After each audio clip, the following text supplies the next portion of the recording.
Good morning, folks. My name is Jesse Vincent Herskovisi, Vice President of Business Development at MyTax. And on behalf of NRCan and ISET, I'd like to welcome you to the CSPC panel on taking research off the shelf, making the most of Canada's research and talent through partnerships. So the pandemic has certainly shown us the importance of building agility within our society, the need to speed up solutions to problems which may not have been anticipated just a short time ago. Solutions can often come up from novel partnerships, and some of Canada's major strengths are its post-secondary institutions, a strong SME presence, and many government and para-government organizations who help to bridge these communities. Question remains of how we can maximize the potential impact of these strong post-secondary institutions to the benefit of our society. So how do we broaden the base of entrepreneurs, including those who traditionally are underrepresented, where there may even be gaps within the diversity of our ecosystem, be it in the specific sectors, the geography, the size, or even the characteristics of the leadership? And what are the best practices to such open innovation partnerships between the private sector and post-secondary institutions? We've gathered today 5 panelists representing important components within the Canadian ecosystem, and we have a 3-part session to this panel. Panelists will first provide a context of their recent activities. They'll then each have a chance to tackle 2 questions, and finally we'll take questions from the audience. Please use your live Q&A function and feel free to pop them in as you think of your questions. So we'll jump right into part 1. I want to make sure we leave lots of time to our killer set of panels. I'll ask the panelists to each please briefly introduce yourselves, your organization, comment on how you form and maintain partnerships, how you align incentives and areas of mutual interest between potential partners, and comment on some of the lessons that you've seen from these partnerships. I'd like to start with Ken Doyle, who's the Executive Director of Tech Access Canada. He's most recently served as Special Advisor to the Vice President, Government Relations and Canadian Partnerships at Colleges and Institutes Canada. Ken holds a master's degree in Public Policy and Administration from Carleton University in Ottawa. Ken? Thank you, Jesse. Thank you again to NRCan and ISET for the invitation to appear today, and to the entire CSPC team for delivering a great virtual conference. My name is Ken Doyle, and I'm with Tech Access Canada, the national network of Canada's technology access centres. So technology access centres are specialized applied R&D centres affiliated exclusively with Canadian colleges and CEGEPs. Everything they do is partnered research, responding to industry-identified challenges. With their current capacity, the TACs help 4,200 Canadian businesses each year, 81% are small businesses, advance their products, processes, and services by conducting applied R&D projects focused on company problems, offering shorter-term specialized technical services and objective advice, and providing training related to new types of equipment and processes. They also assist 800 other clients each year, like universities, government labs, research institutes. Many people don't realize they have their own dedicated R&D teams, facilities, and equipment, even though they're co-located with the college.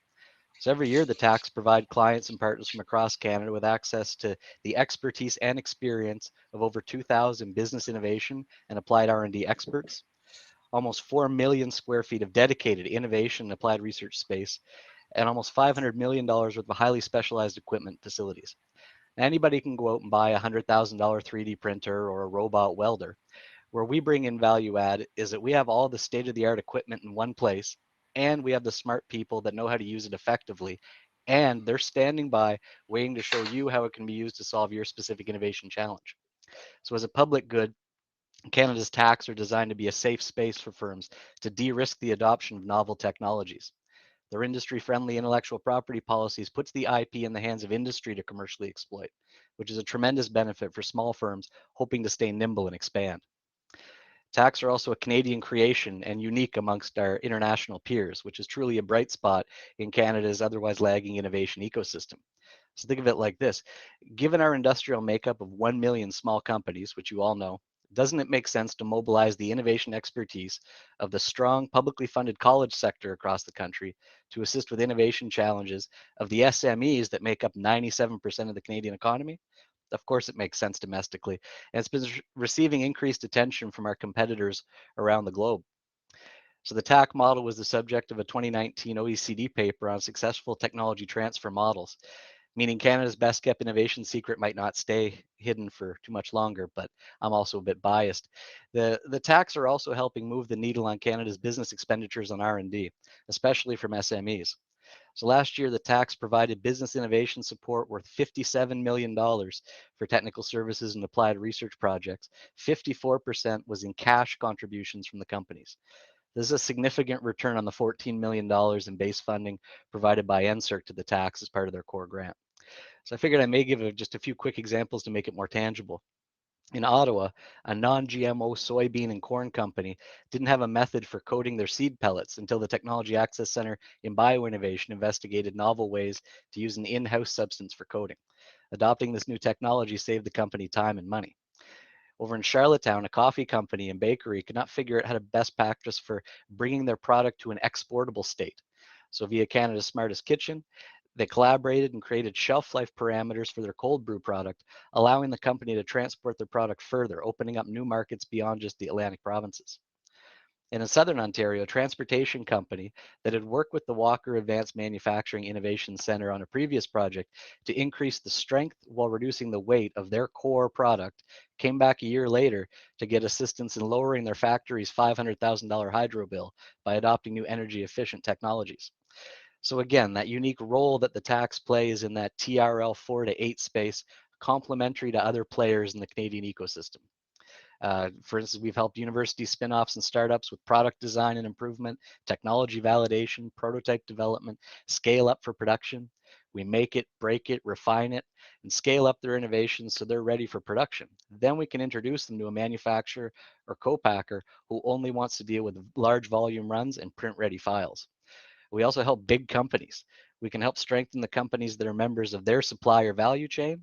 We can also help the big companies themselves put fresh eyes on their industrial challenges that their own in-house R&D team have been, looking at. Well, maybe we can offer an objective outside perspective and some fresh eyes.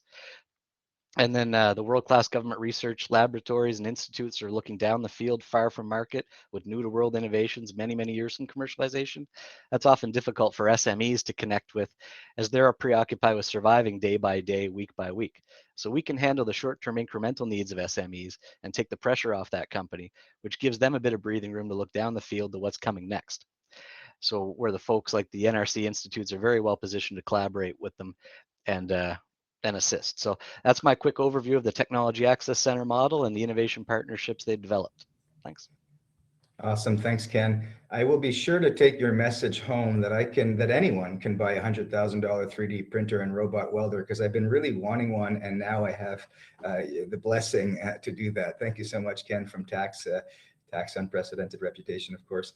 Next, I'd like to welcome Lee Hustis, Director of the Office of Industry and Community Engagement at Acadia University, and also a member of Springboard Atlantic. Lee supports Acadia's active applied research program, interacting with faculty, students, and industry to build successful partnerships. She's also been a member representative of Springboard Atlantic since day one. Lee previously worked for a variety of tech-based startups in the Atlantic Canadian IT community. Lee, the floor is yours.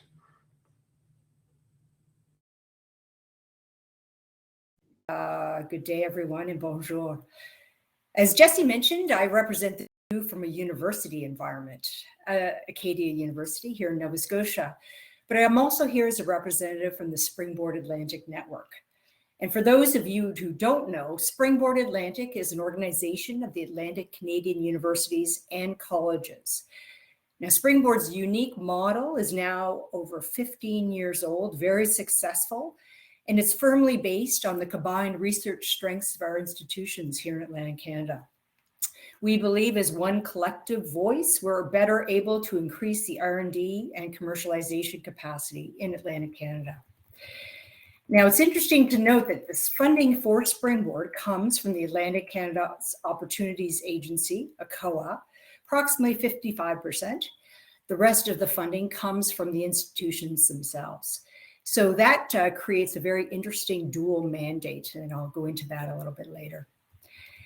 And as Jesse mentioned in the introduction, I came from the IT industry, and I was responsible for strategic alliances, as well as growing our R&D partnerships with large global companies, as well as institutions. And let me tell you, it was a difficult thing to do at the time. I then joined Acadia University to try to change that world. I was responsible for commercializing products coming out of the institution. We had some successes. We're looking about 15, 17 years ago, but a very difficult task indeed. Acadia's garnered probably about $500,000 in royalty revenues, and some of our products are now sold around the world. Software products, we license to publishers. We have insect pheromone products as well.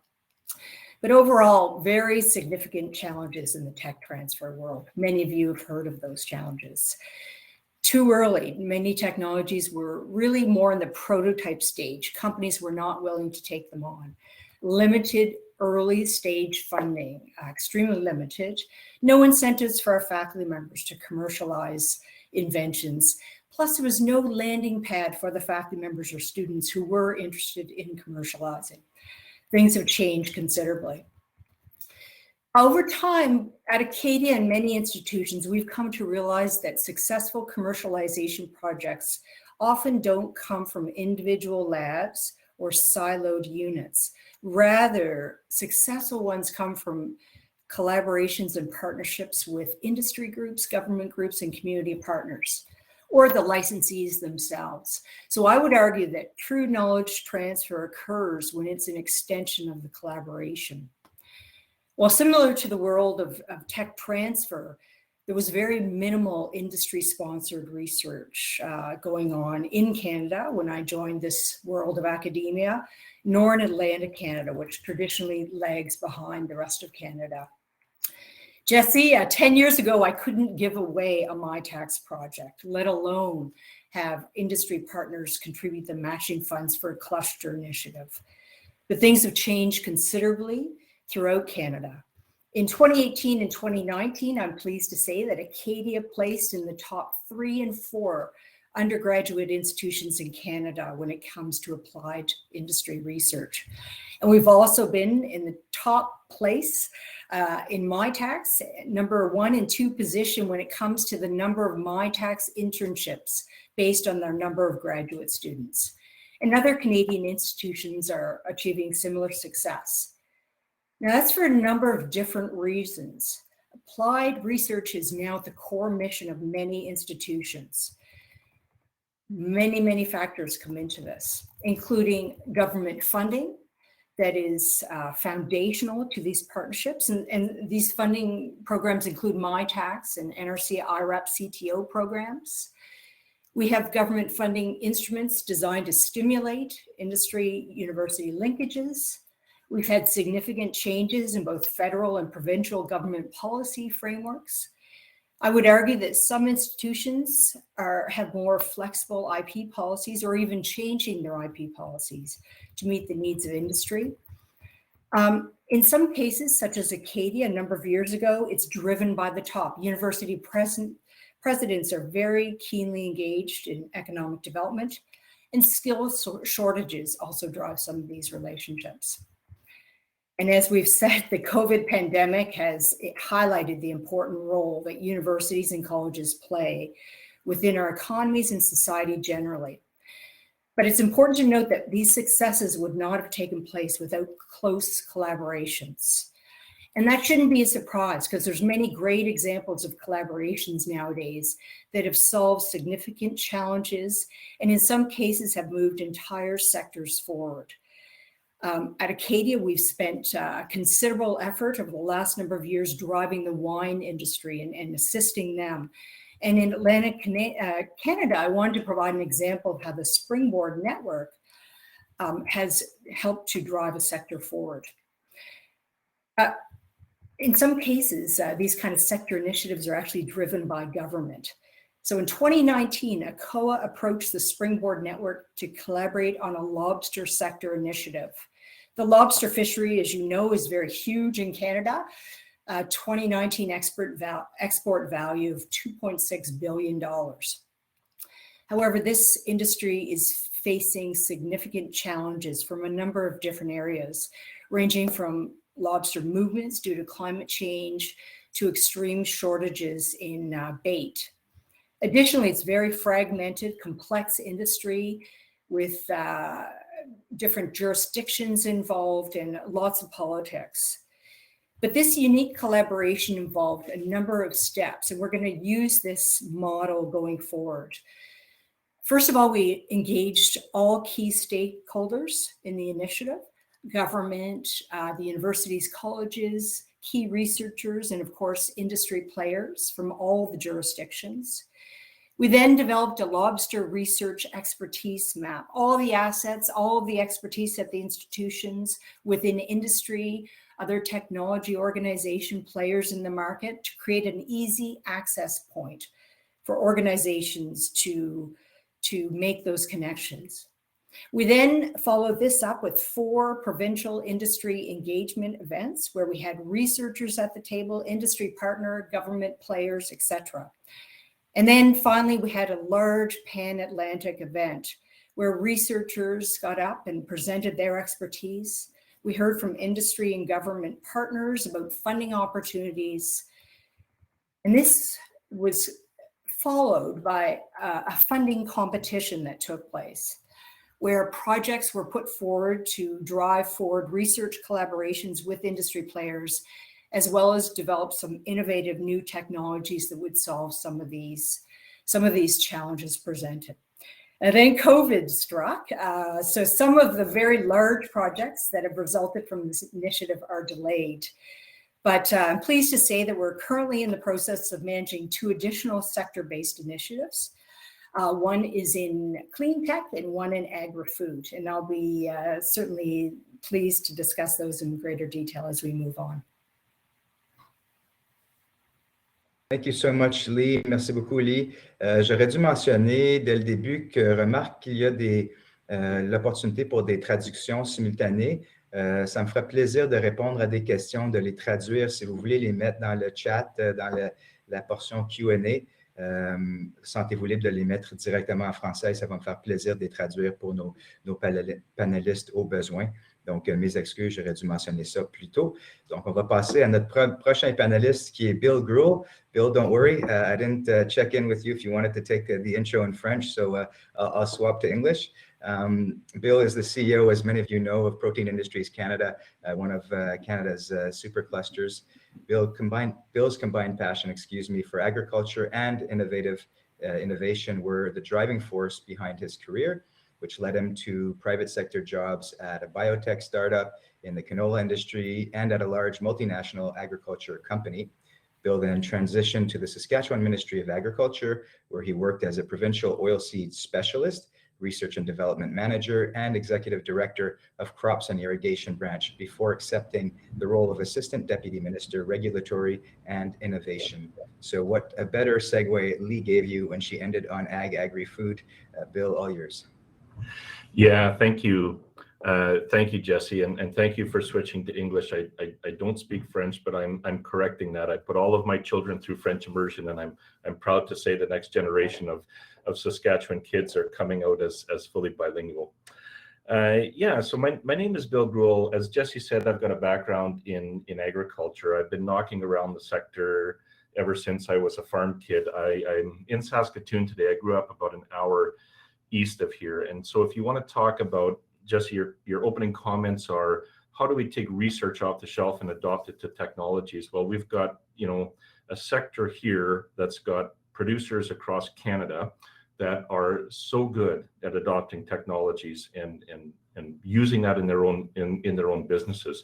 And I just, I'll preface my comments with agriculture and agri-food sector. Canada's food and beverage sector and agriculture is actually the largest employer in Canada and the second largest contributor to GDP. And I was struck by both Ken's comments and Lee's comments that touched on agri-food and the food and beverage industry, using examples like seed companies and coffee companies and the wine industry and the lobster sector. It's a really great industry across Canada. So, as Jesse said, I've been knocking around this kind of innovation policy, commercialization and adoption of technology and research my entire career. Done everything from adoption of technology at the producer level growing up on a farm, administering innovation funding for the government of Saskatchewan, working in a large multinational about the translation and that inflection point between research and marketing and the adoption of technology. So I've seen the issue from many sides over the last 25 years, and I'm quite excited to get into this topic and talk about it. I'll maybe start though with grounding the audience a little bit in Protein Industries Canada. So we are, as Jesse said, one of Canada's 5 innovation superclusters. We derive our funding from ISED, from the Government of Canada. We're administering a $173 million investment fund to support large-scale science and innovation projects to grow Canada's plant-based food, feed, and ingredient sector. And collaboration is key to the work that we do, and so I will come back to that. But we are managing almost $450 million in large-scale science and innovation projects across everything from advanced breeding technologies to influence and improve crop quality. We invest a lot in digital technologies to improve production efficiency and to help support the gathering of information around the food products that people are consuming. Today, consumers are more and more interested about the carbon footprint, the life cycle, the sustainability of ingredients. So we're developing the data and information systems to help support those product claims and help satisfy consumers' desire for additional information. We invest a significant amount in the development of novel processing technologies and the development of new plant-based foods, including, Lee, I'm sorry about this, but we're going after plant-based seafood. We announced a project not that long ago to create whole muscle cuts of fish based on the crops that we produce in Western Canada. And a lot of research and an interesting space of collaborative research, what I would call pre-competitive work. That is R&D that can help support the entire sector to be more efficient.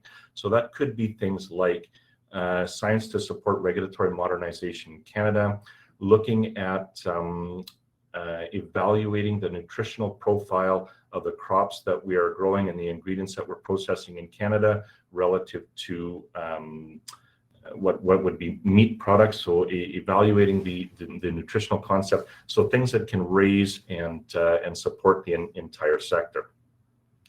I'll maybe just muse a little bit on this idea of forming partnerships, because it is central to the work that Protein Industries Canada does.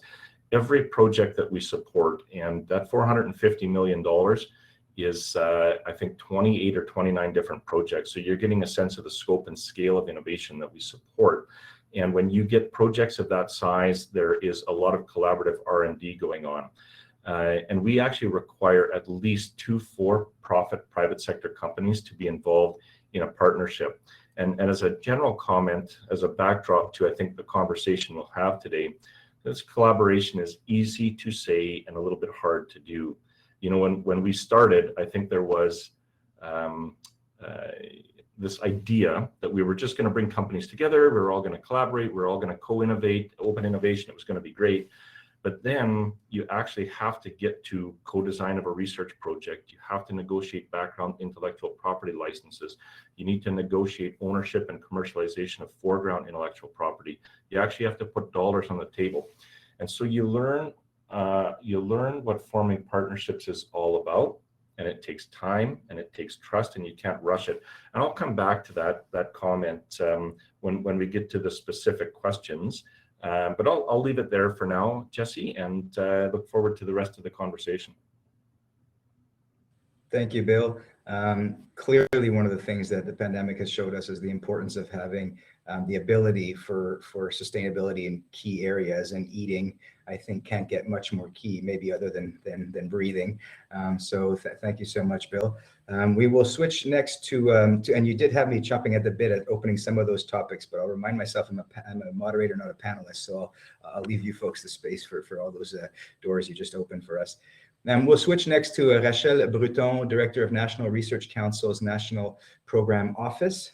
As Director of the National Program Office, Rachel is responsible for delivering NRC's collaborative R&D programs. Launched in 2018, these programs bring together NRC's national network of researchers and facilities with collaborators from industry, academia, and governments to work on game-changing scientific discoveries and technological breakthroughs in areas that matter to Canadians.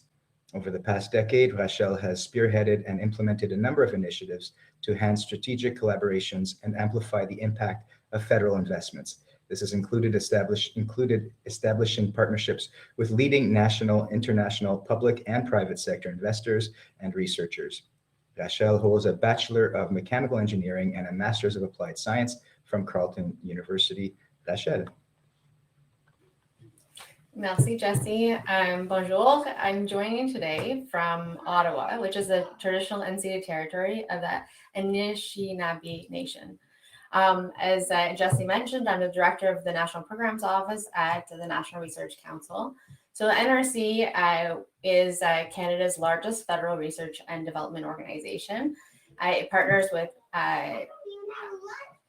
apologize, I have children in the background, the realities of COVID.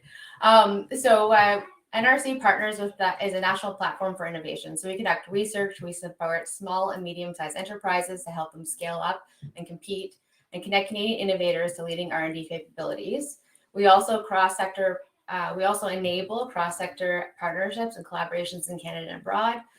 So many of you already are likely aware of our Industrial Research Assistance Program, where we support thousands of small and medium enterprises. But what's newer, and as Jesse mentioned in 2018, is that we also established a new platform for collaboration, where we can focus in on specific challenges and priorities for Canada. And so in doing so, what we bring to the table there is not only our national facilities, so we have 14 research centers across Canada, and experts in there. Not only do we bring NRC's resources to the table, but we are also attracting needed collaborators as well to tackle these challenges. And so some of the examples of where we're focusing right now are on programs related to pandemic response, quantum, artificial intelligence, cell and gene therapy for chronic and rare diseases. We're also working in the clean tech space for materials for clean fuels and others.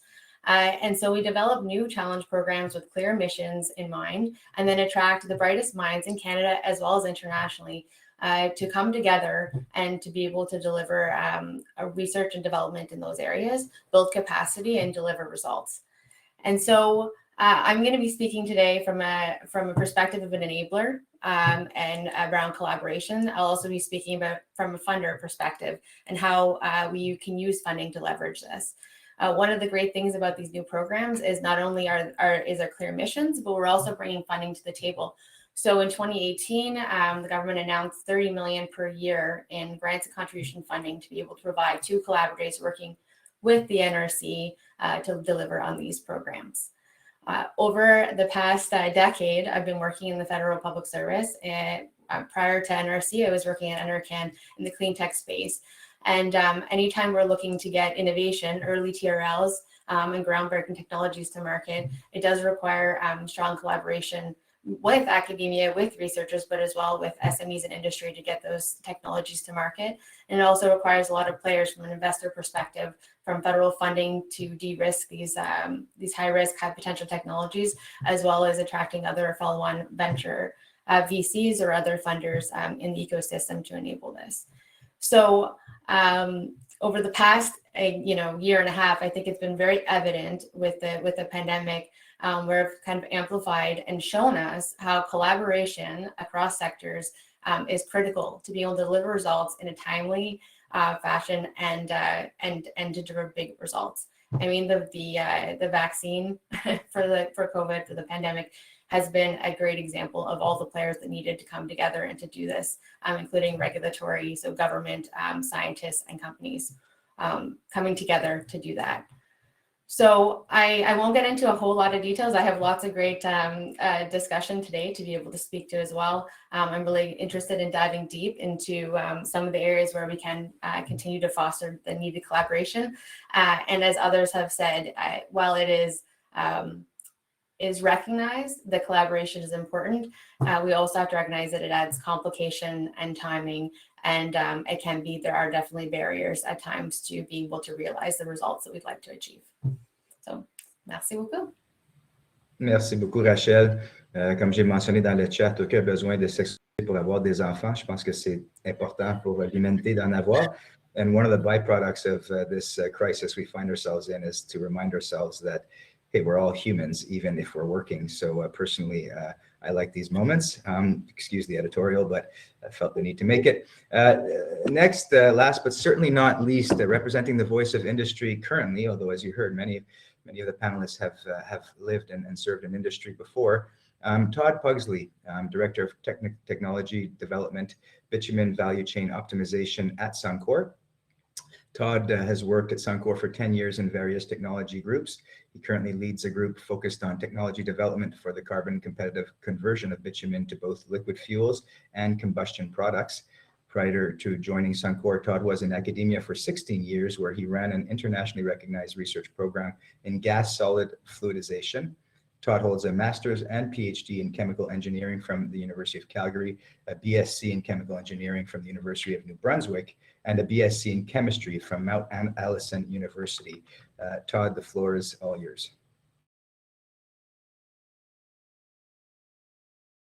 Thanks, Jesse. Thank you for the introduction. And I guess you won't mind if you hear dogs go off in the background. You'll understand. So it's a real pleasure to be here. I just organizers for the invitation, and of course Suncor for giving the clearance for me to join and participate. I guess my background gives me a sort of a slightly unique perspective in the sense that I've seen research collaborations from both sides.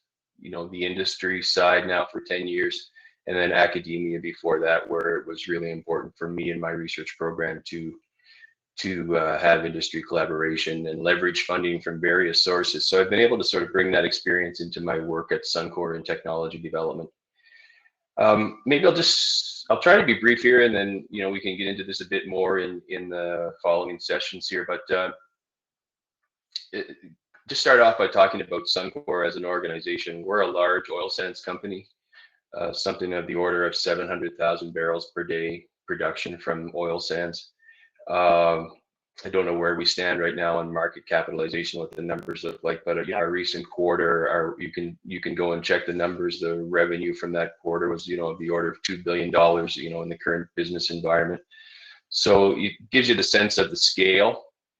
And we've been operating in the Fort McMurray region since 1967. Started off as Great Canadian Oil Sands and then became Suncor in the 70s. So, an established company, but clearly, and we all know this, not without its challenges going forward. And so addressing these challenges through technology development is paramount. And related to that is collaboration is one of our core values. And so you're seeing more and more collaboration between companies. So organizations like COSIA, the Canadian Oil Sands Innovation Alliance, CRIN, who's a recently established outfit, the Canadian Resource Innovation Network. And then, so that's amongst companies. And then for Suncor, keeping in mind our value of collaboration, we collaborate a lot with government labs. So NRCan, CanMed in particular, I have a big program going on right now with them, and NRC labs, and of course also with academia. So maybe just to say a few words and then pass it back to Jesse. I just want to talk a little bit about some of the questions that he raised right off the start when he was introducing us all. Talking about forming partnerships, I've said collaboration is important to us. I would say, forming partnerships for us is fairly easy. If we reach out, we're Suncor, we're known,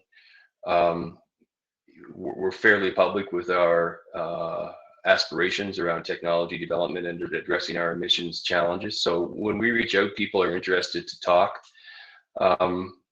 We have a whole initiative known as the Suncor Academic Forum, where every 2 years we reach out to our contacts in academia, and we hold, it's similar to an academic conference, and I sort of brought that concept with me from my academia days, where we have researchers from government labs and academic labs come in and present, and from there we launch projects. So we've probably launched, we've held this twice now. Over the last 4 years, we've probably launched something like 20 projects, I'll say, with academia. emanating from that initiative, the Suncor Academic Forum.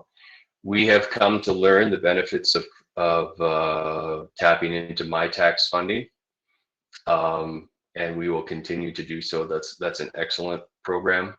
We've also tapped into NSERC funding, collaborative research programs as well. So we're aware of those, and we do our best to tap into those where it makes sense for the project. So forming partnerships, I would say, is relatively easy. The challenge is we set these academic forums up through our own networks. And so we have contacts, and then their contacts and their contacts. So we have this web of contacts that then attend our sessions, our forum. We don't know what we don't know in terms of who else should be there, and particularly that cross-pollination between other groups where their research may have application in the oil sands or the energy sector.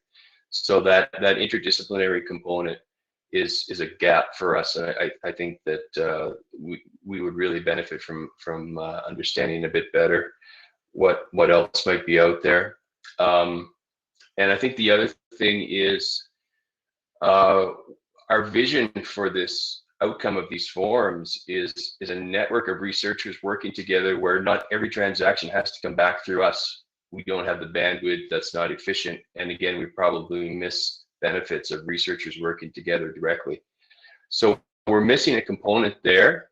You know, maybe something like the networks of centers of excellence programs could help us there, but it still doesn't seem quite right for what we need. So I don't have a solution to propose. I'm just sort of commenting on what we see as something that needs to be a bit better from our perspective. And finally, the other comment I'll make is our work with government labs.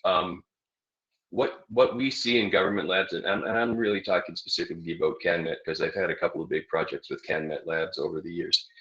You have there a collection of impressive infrastructure and dedicated people who have worked in those labs in some cases for decades. That to us is a tremendous resource. And I often think that those labs could be the equivalent of some of the DOE labs in the US, NREL, National Renewable Energy Laboratory, the Energy Lab, National Energy Lab in West Virginia, and so on. There's a tremendous opportunity there with the infrastructure and the people when it comes to energy research to really do something special. And I think it would be valuable to think about how we can reinforce the work that's done there and even bring it to the next level. Maybe one of the best kept secrets, perhaps in research in Canada, at least from my perspective. So I'm looking forward to the rest of the session. I'll stop my comments there, and happy to elaborate or take any questions as we progress through the rest of the session this morning. Jesse, back to you. Thanks so much, Todd. As you can see, really cool representation here, I think, of the Canadian innovation ecosystem. You'll notice we have people who are in academia, who were in industry. We have people who are in industry who were in academia, who are coast to coast or did their studies in one coast and into the other for work life. So just typical Canadian scene, I would say. So let's switch gears now to some specific questions to each of our panelists. Lee, I'm coming to you first on this one, so heads up. I'm wondering, what are some of the best practices that you've seen in other jurisdictions? So not always having to reinvent the wheel. What's going on in other areas that would be interesting to consider implementing in Canada, or maybe that we already are starting to partner with organizations outside of this country?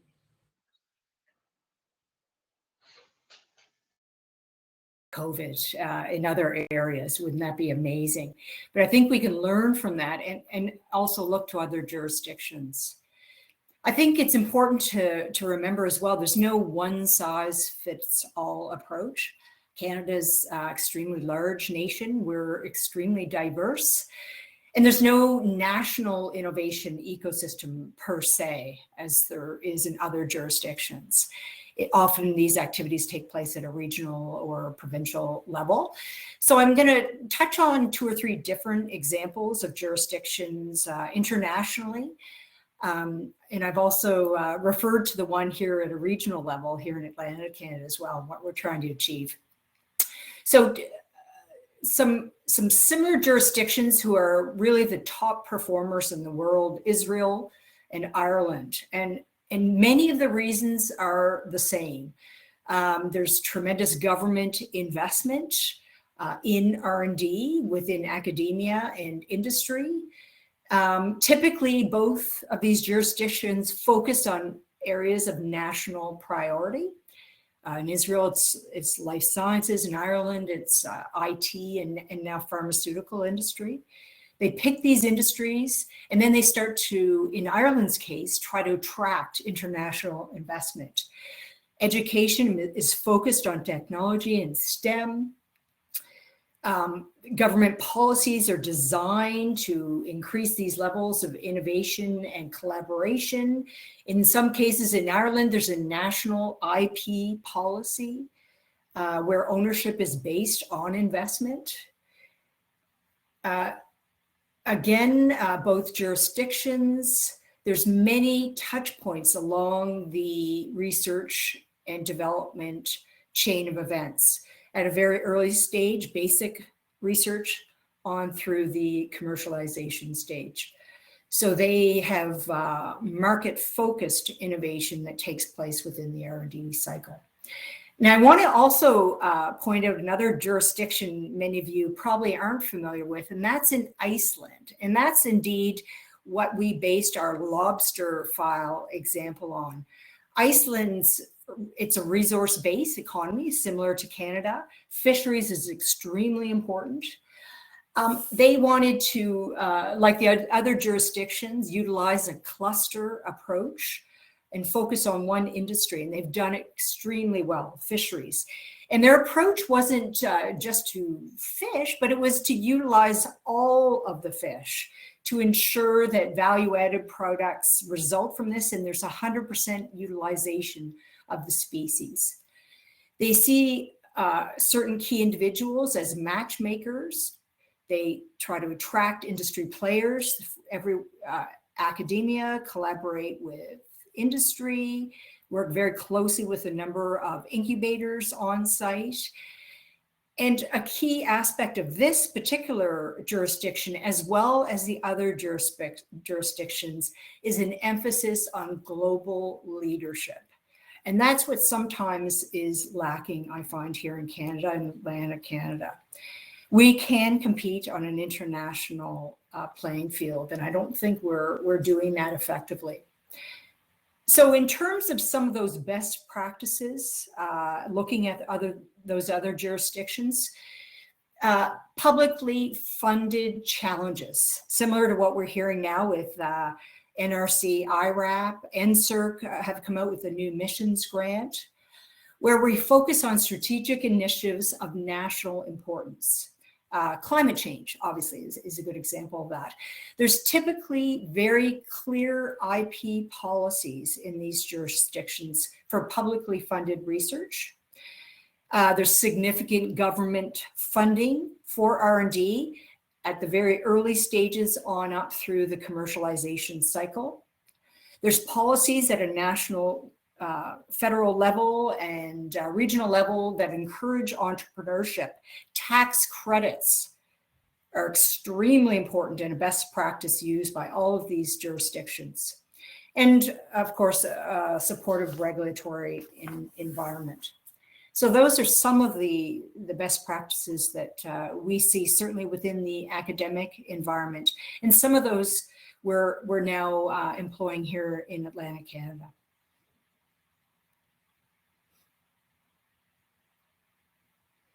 So much, Lee. Apologies. I was just looking at Mark's interest question, but we will come back to that. Really good points, Lee. And one of we mentioned off the top, you know, the wealth of Canada in terms of SMEs, but there is, and I really believe there's an important role for multinationals and larger organizations as well in the ecosystem. And especially important is how all those players collaborate, the SMEs, the larger players, post-secondary. I'm wondering, Todd, I mean, one of the opportunities that that larger organizations have is sometimes a global footprint or global supply chains, other broader networks that they can bring to SMEs, bring to post-secondary in Canada, and the importance of being connected and porous. I think it was Bill who used the term earlier, cross-pollination. Any best practices or things that you've seen from Suncor's perspective or some of your partners that could be interesting or are interesting to Canada?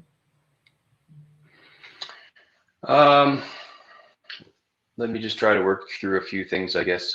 I agree. Lee mentioned Israel as a place to look to. And Lee really described it well, so I won't go back through it again. We have encountered Israel technology companies frequently, and the pace at which they are able to bring concepts from, I'll say, small scale, lab scale to commercial readiness is actually really impressive. And I this is maybe not new to the rest of the panelists. This is definitely a country to continue to look at and understand how they do what they do. We certainly have international scope and reach at Suncor. You're right. We achieve that through investment funds, strategic investment funds. Right, so we contribute along with other oil sands companies and other majors in the world to investment funds where we can then tap into, new technologies that are emerging through small and medium enterprises internationally. So that's the approach I would say we've learned to take when we tend to go one-on-one with, say, an SME, a small company that's developing a new technology. Results are mixed. So the model we use is the larger international investment companies. In terms of best practices and an international reach, I think that's one area where we see that can be quite effective. So I guess from an SME's perspective and interest in how you connect to some of a larger company like Suncor, maybe that's the way to think about it. I just wanted to say a couple of other things about best practices as well that I have noted through my career. I think, first of all, I had the opportunity, this is several years ago now, to do a postdoctoral fellowship in Germany. And what's interesting in Germany is as the government passes out grants to the universities and technical schools there, they're very focused. So school X tends to get working in this particular area. In my case, it was gas solid fluidization, as you mentioned in my introduction off the top there, Jesse. And the funding for that area tended to go to one, maybe two schools. So the expertise and the funding was very focused and created world-class infrastructure and subject matter experts. Sometimes in Canada, I would say we tend to get a little bit more distributed with the funding. That's the model I would say, tend to go with. I think maybe over time that's been changing a bit, but I realized that how to build a world-class lab from that time in Germany, and brought it back to Canada. So, understanding how the philosophy around other countries and how they distribute their public research dollars is interesting. And I thought the German model was something that led to some very good infrastructure and research results. Through the time that I was in academia, and this will be my last comment here on this question, there was certainly a trend from sort of basic research toward applied or strategic research. And, I suppose the impression may be that a company like Suncor is very much in favor of that, but that's not the case completely. I mean, obviously we have applied research projects for technologies we're trying to develop that are very directed. But when I talk about the Suncor Academic Forum, we are getting research presentations on very early stage research, maybe with no clear application in our value chain at the moment, but very good research that needs to continue. And so we're supporting that research as well. And so I think it's important to strike a balance between that applied strategic tech research approach, and just basic discovery research. And this is an ongoing conversation, I think, debate, in the country.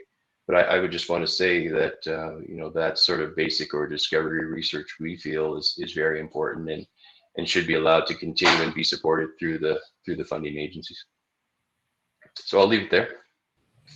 Super interesting point there. Well, a few interesting points, Todd, but that continuum of what is, research from fundamental to apply to development commercialization is a very interesting one, especially when we talk about partnerships and collaboration. So roles and vested interests in different parts of that chain, but the importance of the entire chain.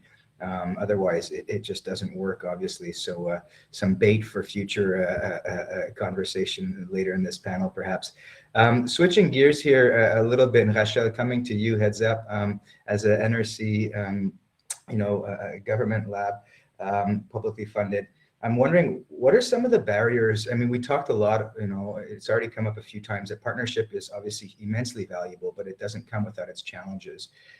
Obviously, nothing worth doing, it could be difficult and could come with challenges, but what are some of the barriers that maybe you folks try to look at removing or lowering some of those hurdles, knowing that there are different realities, again, different vested interests, and looking for areas of mutual interest? So anything you'd like to comment on there, Rachel?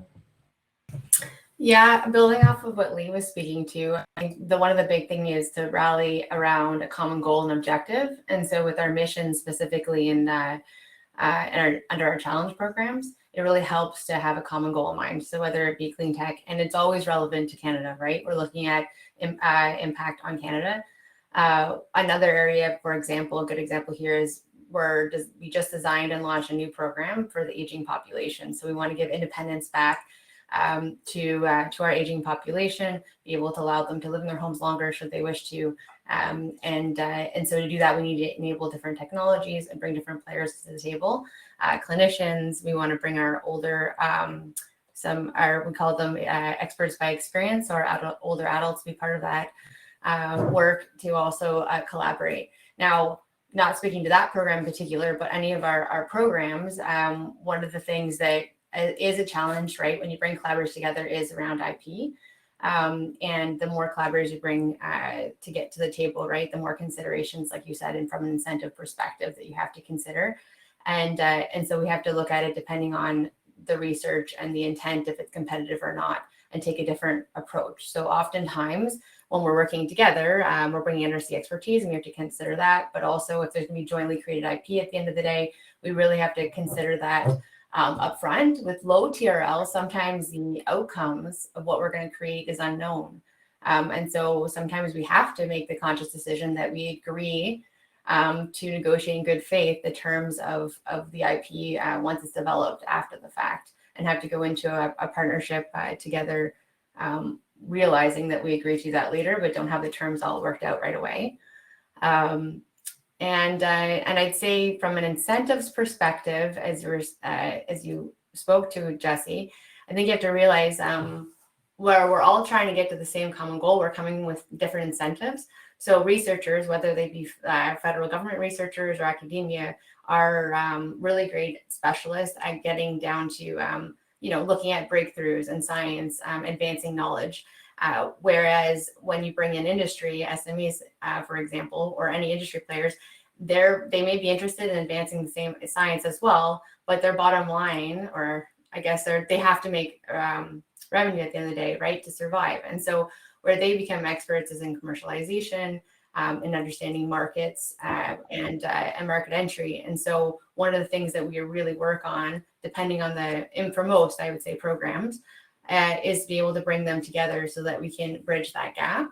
And where our funding comes into play is that we're often able to help de-risk the technology from that concept perspective and early to scale it up to a maturity where an SME would be interested in taking it. And so we can provide collaborative funding and then hand it off to IRAP to be able to continue to help that SME grow that solution and take it to market. And while doing that, by bringing consortiums together as well to inform that along the way. So the big thing is understanding the incentives. I think recognizing the value that all the players bring to the table, recognizing the value of government in that, whether it be from a research perspective or funding or regulatory, so that we can ensure those technologies can advance. It's really important to do that, and then be patient as we work through the details to ensure that we can set things up to be able to, because it's an investment, right? By doing it right from the beginning with the right collaborators, we can expedite the development and the entry into market. And so even through, we have a high throughput secure network program. And by building consortiums around satellite technology, we're able to advance different research while also ensuring that all the different pieces of the technologies will work together once we've gotten to that point, right? And involving regulatory considerations early on as well, so that we can do something in like 2 years versus what would probably take 10 years normally. Thank you, Rachel.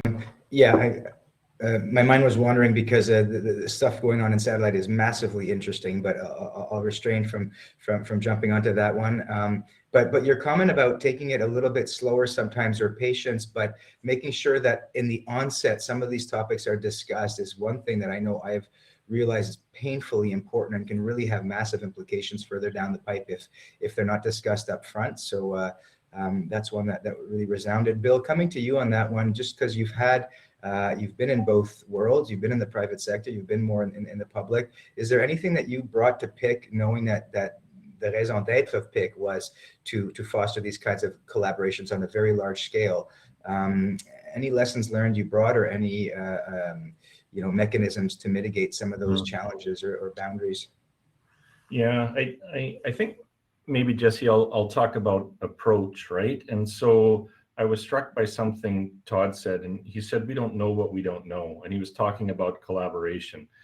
And so when I reflect on the last 3 years at Protein Industries Canada and think about our members, the problems that they're trying to solve, and the collaborative R&D that we've helped support, you've got a spectrum. You've got startup entrepreneurs. They are so focused on bringing technology to bear. They're worried about a million things. They're not really have a depth of understanding of the ecosystem and who's around that could help them. SMEs are in the same boat. They're trying to pay employees, do a lot of things. Multinationals have their own issues, right? They're big machines, not always thinking about collaborative innovation.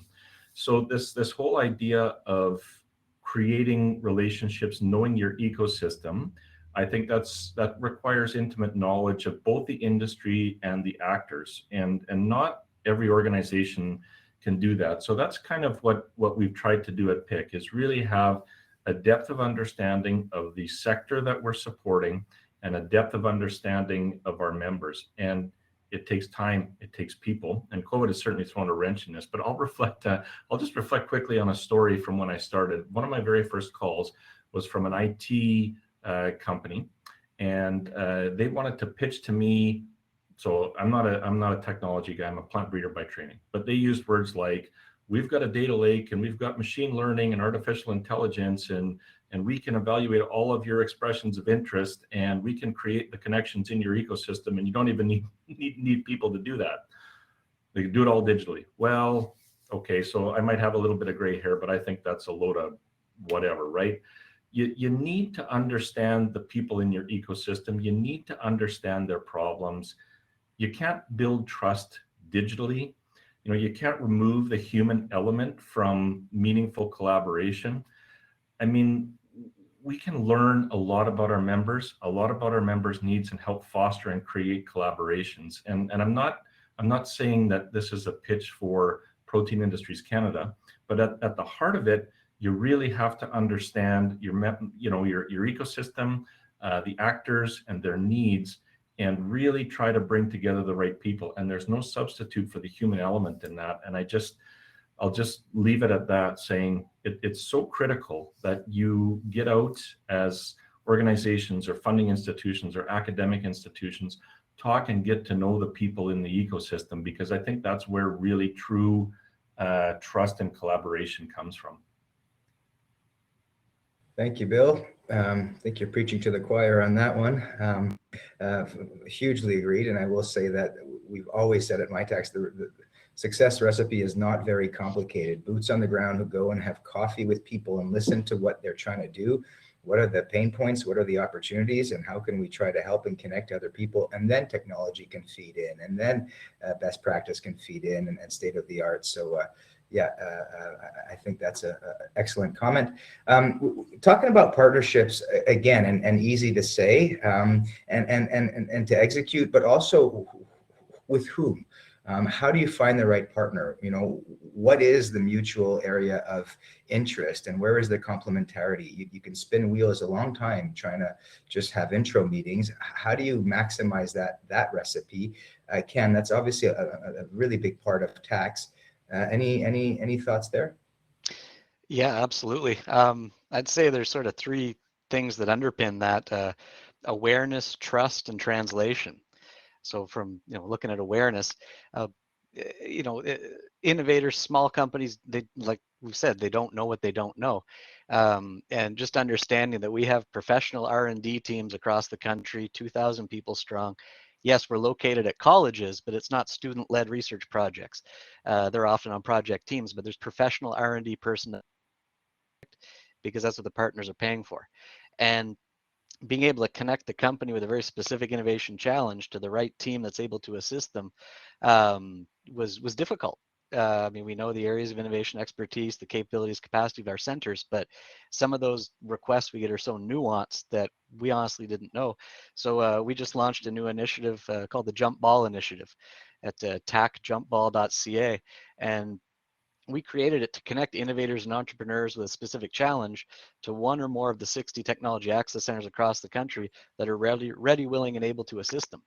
So anybody can go to that website, pick a door, fill out a form describing your challenge, what your timelines are, you hit submit, and we have a rapid responder at each of the 60 centers that can read over the challenge, and if they're in a position to assist, they briefly describe how they think they can help and what they can bring to the table. So we at Tech Access collect those responses and provide a curated list back to the person who asked that question and try to facilitate a connection. And there's a willing point of contact at each of the centers on that list who wants to hear from that company, wants to discuss the project further, then they can take it from there. I mean, it's free, it's live right now, open to anyone in Canada, around the world. And the more granularity the innovators are able to provide, the better we are to do that matchmaking function. But again, linked to that is a second point: trust. So once that initial meet and greet between a company and a TAC is done, the non-disclosure agreements are signed, people are sharing their $1 million idea or $1 billion idea with us. So they need to trust us to assemble the right team and technologies to solve their challenge and take it to the next level, exploring every possible outcome so that the final deliverable is one that's ready for prime time. So that trust is very important. And we know it's earned, not arbitrarily given. And a lot of that has to do with communication and relationship building. So that third point of translation. So again, people don't know what they don't know, and they're nervous, but they want to succeed. They want to move quick. So a lot of time that our teams spend is sussing out what the innovator actually needs versus what they want or they think they need. So there's a need for our people at our centers, especially our business development folks, to be able to be fluently trilingual with these clients, where they can speak, the language of business, the language of science, and then bureaucratese if there's going to be tapping into, funding programs to de-risk some of that innovation investment. And I mean, often these people have to be speaking those three languages the same day, many times within the same conversation with a company. So that's just, I mean, the awareness, the trust, and the translation piece are critical. As far as what's needed, I mean, I think we need more zero-sum game programs. There's nothing really out there that lets companies share the risk and share the rewards. So what I'm thinking of would be like a pilot kind of program where you get 10 companies together with a common problem or challenge. Maybe they're from the same region, maybe not, maybe the same sector, maybe not. But rather than fund 10 separate projects in silos, or even worse, have those 10 people compete over one available project, each of those 10 companies puts a little bit of money in the pot and they do a collaborative project with a technology access center. Attack may work with a couple of partners on behalf of the group to get the result and then share the results with all the players who put money in the pot. And then they can adopt the deliverable, the results in their specific circumstances. So something like this would be really useful for the micro-sized companies, the sole proprietors, or complete newbies to the R&D game. But a program like that doesn't exist that we know of. And with all the pent-up demand that we're seeing at our centers, we definitely know that there'd be a market for that tomorrow.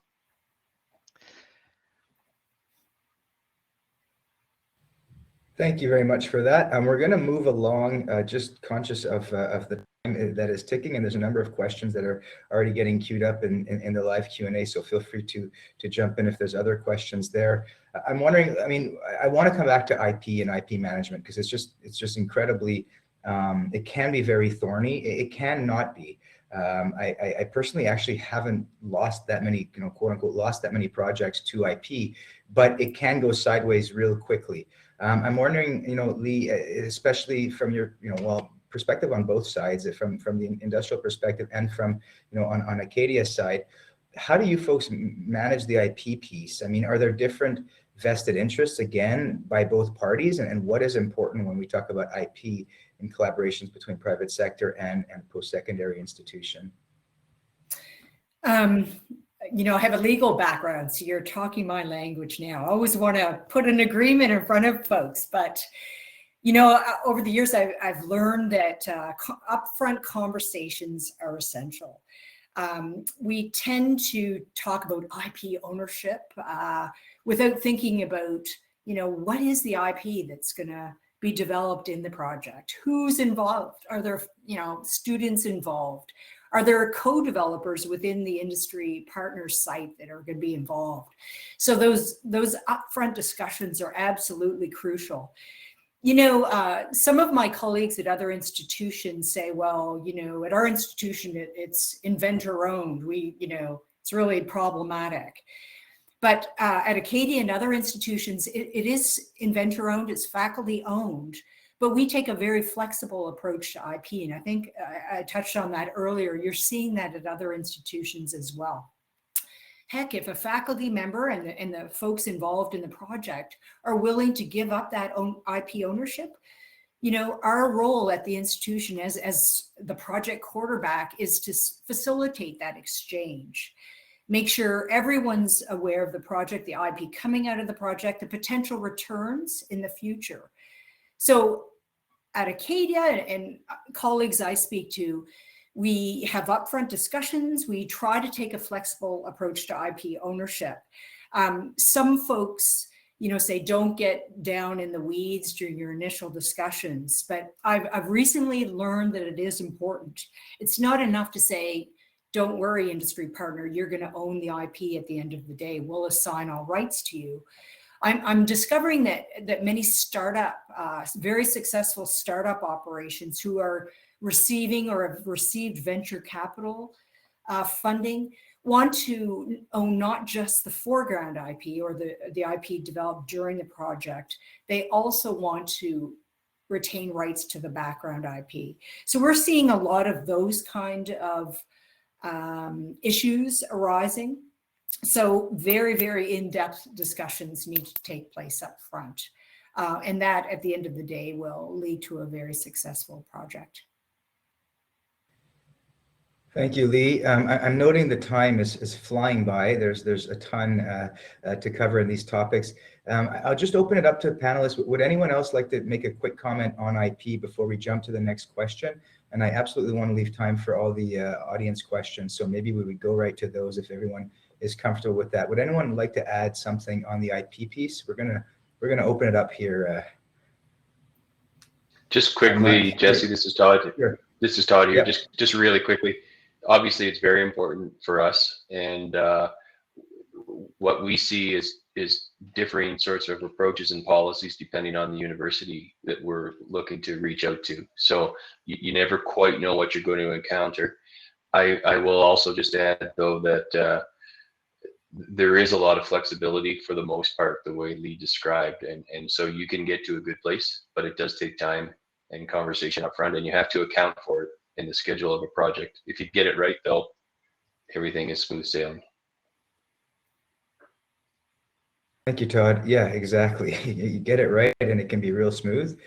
You bypass it, and it could be a real nightmare. So thank you so much, Todd. I'm conscious of a number of questions coming up. We only have 20 minutes left.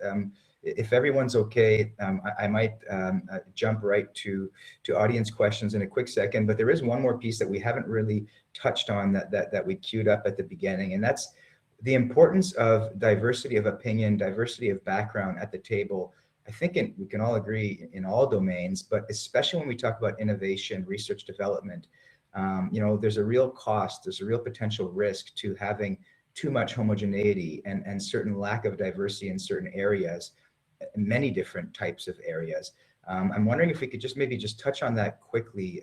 Rochelle, if I can turn to you for that one, and then if anyone has a comment to add, and then we will jump right to audience questions. Absolutely.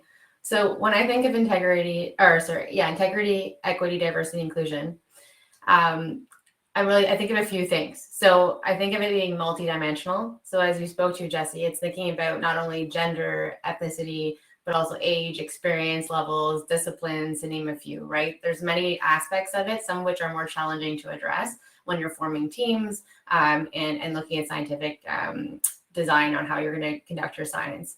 You also need to be intentional about it. Okay, so it can't and shouldn't be an afterthought. Just like looking at collaborations and bringing people together to solve an issue, to solve a problem that you're trying to work towards. When it comes to research integrity and building of strong research teams, really need to be conscious about this from the start. Once you set the wheels in motion, it's much harder to start integrating it after. And as you said, there's a real risk in doing so. This is why the programs we design at NRC integrate this from the beginning. Our programs are built in collaboration with the stakeholders, and we incorporate considerations for EDI right into the program design, as well as in those that are participating. So from the expert panels that we engage to advise on our programs, to the ongoing engagement with external panels that we do during the life of a program, and as well as in the composition of the teams from the NRC side, as well as the partners we're looking to work with. You also need to, being intentional also doesn't end when you start a program.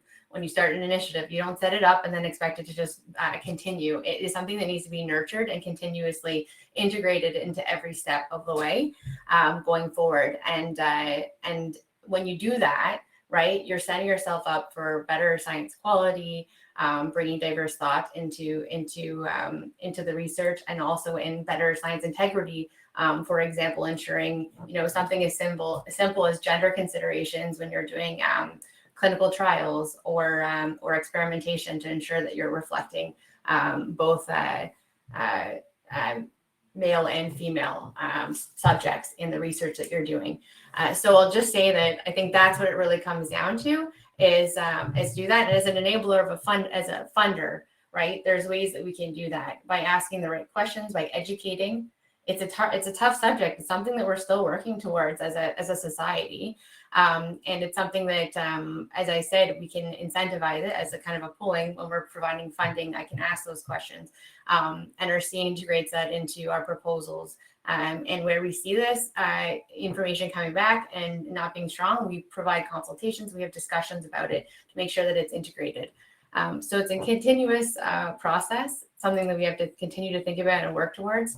But when we do so, I think we're setting ourselves up. I know that we're setting ourselves up for increased success. Beaucoup, Rachel. J'aimerais, on va continuer vers les questions de l'audience. La question de Marc Fortin au CRSNG. Donc, merci pour la question, Marc. Et le CRSNG a déjà été mentionné quelques fois durant ce panel. I'd like to switch to questions from the audience. Mark Fortin's question from NSERC. NSERC having been brought up a couple of times already during this panel. NCEs were mentioned, National Centers of Excellence. Like to point out that MITACS was a spawn of NCEs initially. So thank you and shout out to that program. But the question is interesting, as in, is there anything, I mean, a whole bunch of programs have been created since NCEs were wound down. But are there any opportunities? Are there any gaps currently that could be interesting to fill? Are there any areas where there would be a need that you folks are perceiving in the market? And I maybe open it up. I don't know if anybody in particular would like to address that question.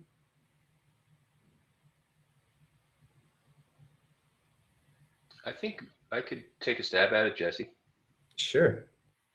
I think maybe I raised the NCEs in some of my comments, and so I think what I was trying to get at there is just an examination of, is that program with respect to some of the challenges we've talked about here, and I guess in my space, obviously, transition.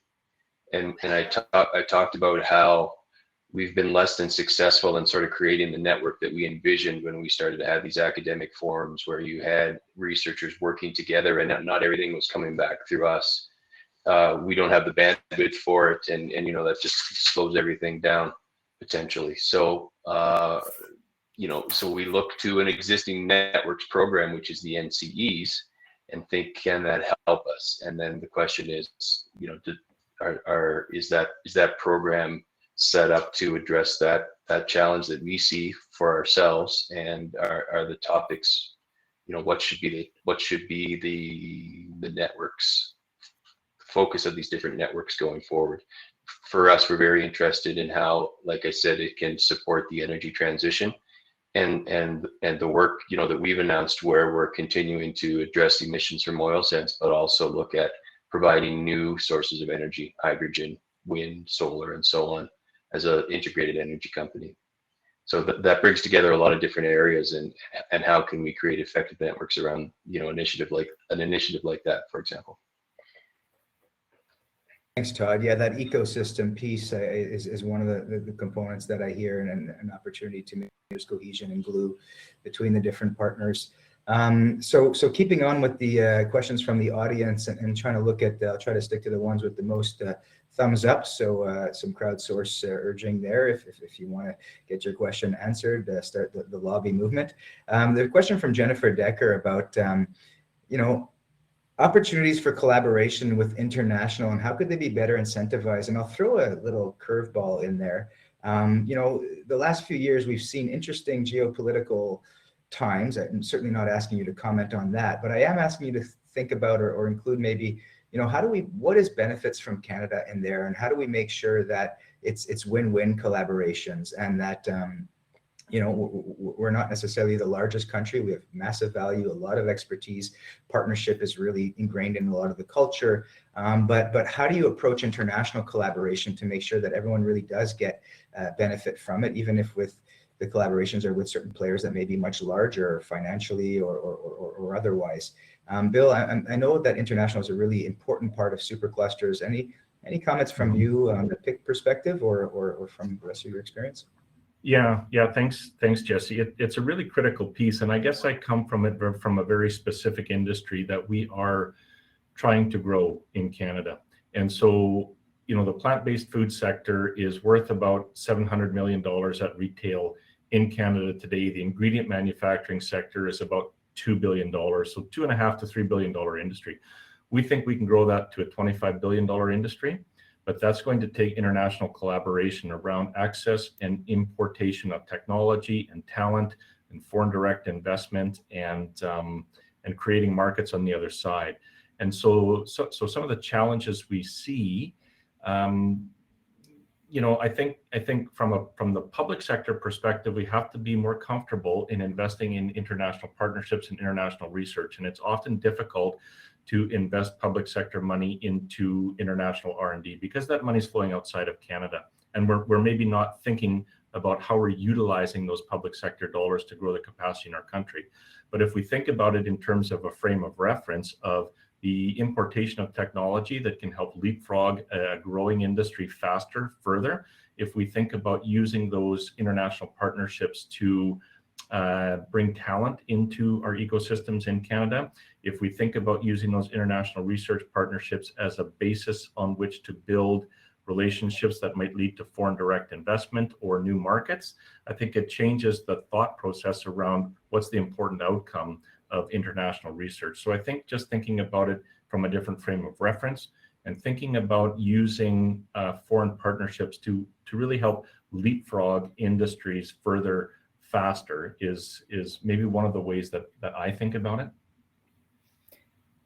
So much, Yeah. Bill. Oh, yeah, sure, Rochelle. Yeah, no, I just wanted to add to that. I mean, we've certainly, that approach, Bill, is bang on. And some of the activities we've been involved in the wine industry here in Nova Scotia, it's been fantastic. We could not be where we are today without international partnerships, bringing folks from other jurisdictions to the province, hiring people from other jurisdictions, having our researchers collaborate internationally.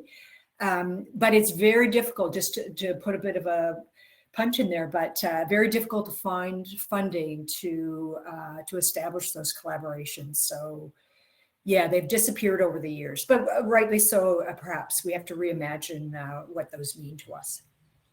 Yeah, I think continual improvement and not necessarily keeping everything is something that's really important, but making sure that we keep what's working and then build on that, and maybe drop what was tried and isn't as pertinent perhaps. Rochelle, I had a feeling you wanted to jump in on that last one. Would you like to add a couple words? Yeah, absolutely. So I would say that we have the ability with our programming to be able to fund international collaborators. So that does expand the talent pool. And when we're looking to tackle really big challenges, it's really valuable to bring in international researchers to do that. And there's a clear benefit to Canada in doing so. The other thing that we're doing is we look to partner with co-funders. So for example, we partner with the UK Research Institute, who's also providing funding. And so at times, it may not mean that our funding is going out of the country, but it is enabling our own Canadians to work with international researchers that are being funded, for example, by UKRI. We also have really interesting models that we've developed in partnership. So with the collaborative programming that I run and partnering with IRAP, we have what we call a 3+2 initiative, which is bringing SMEs to work with academia and NRC researchers in Canada, partnering with German research institutes and SMEs. So they can come together and work together where it makes sense to deliver, for example, our recent call is on hydrogen. And so when there's again, clear objectives, and the entire world right now is looking at clean tech, it's something we have to care about. So when you want to advance something like that, it's really valuable. And again, the funding can bring in and attract. So at times we've also seen where there may be world-renowned researchers that have capabilities and expertise that we don't have in Canada that we need to bring together. And having funding does go a long way, right? It does allow us to initiate those new relationships, start having researchers start to work together, prove the value on both sides, and then we will often see those collaborations continue and evolve. So there's a lot of interesting models out there that we have an ability to do with these programs, and we're seeing a lot of benefits to enabling and attracting international collaborators. Thank you, Rachel. There's a question that was posted from Uzma Uroj about the training program that Ken mentioned that TACs are working on. Ken, do you want to just add a few words about that? I think there was some interest to better understand that one. Oh, sure, happy to. So the core mandate of the TAC is the short technical services engagements, longer term R&D projects, but also very important one is training. And I mean, there's direct training where Jesse owns a company making fuel tanks, and his welders keep getting poached by other competitors. So he's like, that's it, I'm done. I'm going to get a $100,000 robot welder who can help me integrate it into our custom workflow kind of thing. So that's a direct training. But what we've learned over the years is that there's a lot of indirect training that happens at the technology access centers when a company comes in, and really they don't know what they don't know. And it would save everybody a lot of time and heartache if there was almost a what to expect when you're expecting, but for collaborative R&D projects, roles, responsibilities, the timelines, the costs, the skin in the game that's going to be required, so that everybody's sort of on the same page before the project gets off the ground. Because we surveyed our members and found out that only about 43% of the companies that come through the door end up making it to the finish line of a completed project, paid invoice, that kind of thing. And a lot of them fall off the rails when the feasibility study happens, funding comes into play, those kind of things. So that indirect training piece is crucial, but that really only helps the companies who've got in the door and are going through a project, navigating how the system works. So, I mean, really what's needed is realistic eligibility criteria for companies for some of these R&D support programs. And we've seen so many support programs in the R&D space arbitrarily screen out companies based on random business criteria as determined by bureaucrats, rather than assessing the merit of their R&D challenge. The scope creep's only gotten worse and more restrictive over the past few years. So we really want to compliment IRAP for doing it right, and this year putting emphasis on supporting companies led by members of underrepresented groups who've traditionally been left on the sidelines of the R&D game for pretty arbitrary criteria. And I mean, we're very proud of being able to work with them to advance that initiative, and we have ambitious targets for it this year. It's a shame that so many other R&D partnership programs seem to be stuck in the 90s with their design. Going forward, it's really about demystifying the process for people before they think about a collaboration. Thank you, Ken. Interesting couple comments made there. I'll leave it to our panelists if they want to touch that. I certainly won't. There's one good question from Sean McGurk about open research, open data. I'd add open IP maybe to that. It's certainly a really big trend. If you ask coders, for example, right now, Python is really one of the big ones versus some of the older traditional stacks. I'd open it up. I mean, we probably only have time for one, maybe two last questions. Maybe just a show of hands if any of the panelists would like to jump on that open IP, open access, open research, open data question. I just briefly, it's interesting. We in the past have done some work with companies like Microsoft and Google. The amount of confidentiality agreements was just tremendous. Even having our faculty members, enter the premises. Where now what's happening is that those kind of companies and other software development and IT companies want to collaborate and be co-investigators, co-publish, have the IP itself published, not the nitty gritty, the deep, dark secrets of it. But that is what is of value to many of these companies. The large companies, the established companies, they're still patenting, they're still doing all those kind of things. But co-publishing is extremely important now. And I wish that some of our smaller companies would see the value of that. We hate it. We had to walk away from a deal quite recently with a small software development company who just didn't see the value of that type of collaboration to be seen as thought leaders. Lee, any last comment on that open access, open IP piece? We will be ending it on that question. Lots more to discuss. These are huge topics. Any burning last thoughts on that one? Not seeing any hands go up quickly, and in an attempt to stay on time, I'd like to immensely thank all of you. I think this was a really well-assembled panel. I'd like to thank NRCan and ISET again for having sponsored this and brought us together. Thank you to the audience for very participative interaction. Huge thank you to the panelists. I thought this was a really interesting discussion. I'd like to remind a shameless plug that the MyTax Awards are tonight. They're available online, so feel free to join that. We will be releasing our strategic plan, 5-year, very ambitious, touching on a lot of these pieces. And again, thank you to all. This was a really interesting discussion of immense purpose in the next few years that will be coming. So have a great day to all. Thank you to CSPC, and chat soon. Thank you. Thanks, Jesse. Bye-bye.